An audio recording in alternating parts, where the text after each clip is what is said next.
Today we are going to discuss about our topic is Fuzzen's rule. So chemical bonding topic loni main concept Fuzzen's rules గురించి మనం ఈరోజు తెలుసుకుందాం. So what is mean by Fuzzen's rule? So Fuzzen's rules are used to predict whether a chemical bond will be ionic or covalent. So Fuzzen's rules are used to predict whether the chemical bond is ionic or covalent. అంటే ఏదైనా ఒక compound మనం తీసుకున్నప్పుడు దానికి ionic nature ఎంత ఉంది, covalent nature ఎంత ఉంది అని తెలిపేదే ఫజన్స్ రూల్ అన్నమాట. అంటే ఇప్పుడు ఒక కాంపౌండ్ తీసుకున్నాం అంటే ఇంత పర్సెంట్ అయానిక్ బాండ్ ఉంటుంది, 30% అయానిక్ బాండ్, 40% కోవలెంట్ బాండ్ అని కాదు. అంటే ఎక్కువ అయానిక్ నేచర్ దేనికి ఎక్కుంది, ఏ కాంపౌండ్కి ఎక్కుంది, ఎక్కువ కోవలెంట్ నేచర్ దేనికి ఎక్కుంది, ఏ కాంపౌండ్కి ఎక్కుంది అని చెప్పేదే Fuzzen's rule. So Fuzzen's rules are used to predict whether it is chemical bond will be ionic or covalent. So this is a Fuzzen's rule. Fuzzen's rules are used to predict whether a chemical bond will be ionic or covalent. For example, BaCl2 CaCl2. So ఈ రెండు కాంపౌండ్స్లో దేనికి covalent nature ఎక్కువ ఉంటుంది అని ఇప్పుడు ఒక question అడిగిందాం అనుకోండి. మరి మేడం మీరు ఇక్కడ ఇవి రెండు కూడా అయానిక్ కాంపౌండ్స్ కదా, మరి మీరు కోవలెంట్ నేచర్ అని ఎలా చెప్తారు అని అంటే ఏ కాంపౌండ్ కూడా 100% అయానిక్ నేచర్ అనేది ఉండదు, దానికి కొంచెము కోవలెంట్ నేచర్ అనేది ఉంటుందన్నమాట. So what are the Fuzzen's rules? So now we're going to discuss. First what are the rules? Polarization is more, the covalent character will be more. అంటే polarization power ఎక్కువ ఉంటే దానికి కోవలెంట్ నేచర్ అనేది ఎక్కువ ఉంటుంది. For example ఇక్కడ plus charge means cation, yes or no బెటా. So minus charge means anion. So when cation, the bond formation between two different charges of ion, the bond is called as a ionic bond. So ఇక్కడ ఏమైపోతుందంటే ఇప్పుడు ఇక్కడ cation దగ్గర positive charge అంటే nuclear charge అనేది increase అవ్వడం వల్ల ఏమవుతుంది, ఈ యానయాన్లోని ఎలక్ట్రాన్స్ అనేటివి క్యాటయాన్ సైడ్ ఏమైతే పుల్ అవుతాయి అనమాట. అప్పుడు ఎలక్ట్రాన్స్ అనేటివి ఇక్కడికి మెల్లమెల్లగా ఇట్లా షిఫ్ట్ అవుతాయి. అంటే ఎలక్ట్రాన్స్ అనేటివి ఏంటి, లోకలైజ్ అయిపోతాయి. సో లోకలైజ్ అవ్వడం వల్ల ఇక్కడ ఏమవుతుంది, కోవలెంట్ బాండ్ అనేది ఫామ్ అవుతుంది. సో ఫామ్ అవడం వల్ల ఏమైతే ఆ పోలరైజేషన్ పవర్ అనేది ఎక్కువ ఉంటుంది. So what is mean by polarisation?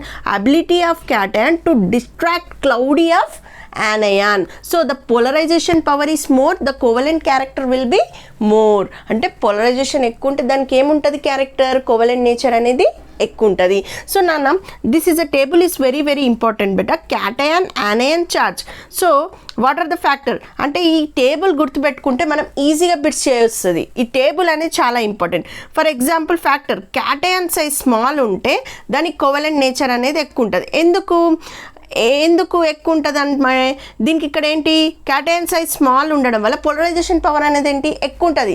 So high nuclear charge అనేది ఏంటి ఇంక్రీజ్ అయిపోయి హై డెన్సిటీ అనేది ఏంటి ఎక్కువ అయిపోవడం వల్ల ఇక్కడ ఏమవుతుందంటే cation size is small, the polarization will be more. So small ఉంటే అది కోవలెంట్ నేచర్. క్యాటయాన్ అంటే ఏంటి, positive charge. So positive charge అనేది స్మాల్గా ఉంటే దానికి కోవలెంట్ నేచర్, లార్జ్గా ఉంటే అది ionic nature. Next anion size opposite. So anion size is large, it will be covalent nature. Anion size will be small, it will be ionic nature. Next charge is high, the covalent nature will be more. For example Na+1 Mg+2 రాసిన, ఇప్పుడు Na+1 is and cation, Mg+2లో ఎన్ని loss electrons ఉన్నాయి, two loss of electrons కదా. అంటే దాని charge అనేది ఎక్కువ ఉంది Na+1 Mg+2తో కంపేర్ చేసి. ఇప్పుడు సోడియం మెగ్నీషియం తీసుకున్నాం beta. So sodium what is the charge, Na+1.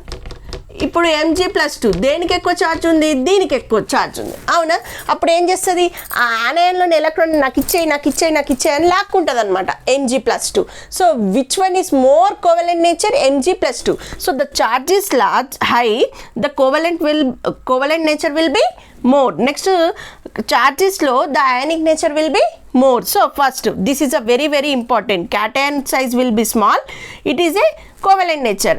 Large, ionic nature. Anion size large, so small will be ionic nature, charge is high, it is covalent nature, low is ionic character. ఈ table గుర్తుపెట్టుకుంటే Fajans rule మనం ఈజీగా చేయొచ్చు. Next pseudo noble electronic configuration. Pseudo noble electronic configuration అంటే ఏంటి?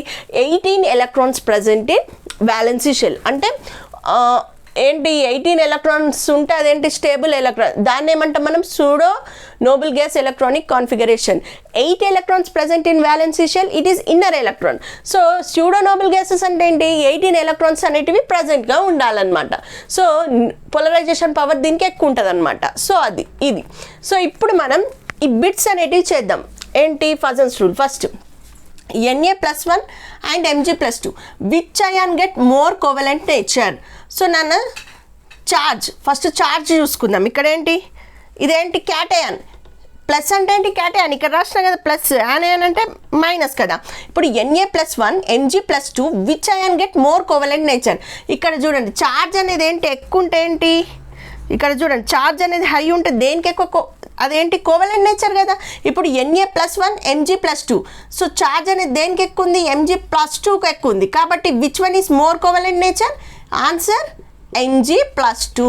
Why? Because charge is high, the covalent nature will be more. Second question చూద్దాం. So NaCl NaBr, which compound is more covalent nature? So the cation will be same, anion. So ఇక్కడ ఏంటి? Covalent nature అడుగుతుండు. So anion covalent nature, chlorine, fluorine after bromine. Yes or no? First this is anion. Anion size ఎట్లుండాలి? Covalent నేచర్లో లార్జ్గా ఉండాలి. అంటే chlorine తోటి compare చేసే సైజ్ దేనికి ఎక్కువ ఉంటుంది?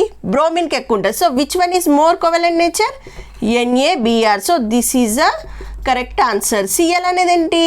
యానయాన్ సైజ్ అనేది బ్రోమిన్ తోటి కంపేర్ చేస్తే తక్కువ ఉంటుంది కదా. So NaBr is more covalent nature. Next NaBr KBr. So which compound is more covalent nature? So Br, anion will be same. So cation Na ఉంది, సోడియం ఉంది. మీకు తెలుసు what are the first A group element? Lithium, sodium, potassium. Yes or no? So cation size is small, so the covalent nature will be more. So NaK. So small ఏదండి? Sodium compare to potassium. So which compound is more covalent nature? NaBr is a correct answer. So ఈ విధంగా మనం ఈ table నేర్చుకుంటే మనకి ఈ విధంగా Fajans rule మనం ఈజీగా ఐడెంటిఫై చేయొచ్చు. ఈజీగా క్యాటయాన్ సైజ్ స్మాల్ ఉండాలి, యానయాన్ సైజ్ ఏంటి? లార్జ్ ఉండాలి, చార్జ్ అనేది హైగా ఉండాలి, అది కోవలెంట్ క్యారెక్టర్. అయానిక్ క్యారెక్టర్ ఏంటి? క్యాటయాన్ సైజ్ లార్జ్ ఉండాలి, యానయాన్ సైజ్ స్మాల్ ఉండాలి, చార్జ్ అనేది లో ఉండాలి. So Fajans rules are used to predict whether the chemical bond will be ionic or covalent. So polarization will be more, so the compound will be covalent, nature will be more. So this is a Fazens rule. So నేను అర్థమైందని అనుకుంటున్నాను. నా video కనుక మీకు నచ్చినట్టయితే like చేయండి, share చేయండి. ఇంకా కెమికల్ బాండింగ్ టాపిక్స్ గురించి మరిన్ని వీడియోలు నేను దాని మీద చేస్తాను. So please like, subscribe my channel. Thank you for watching.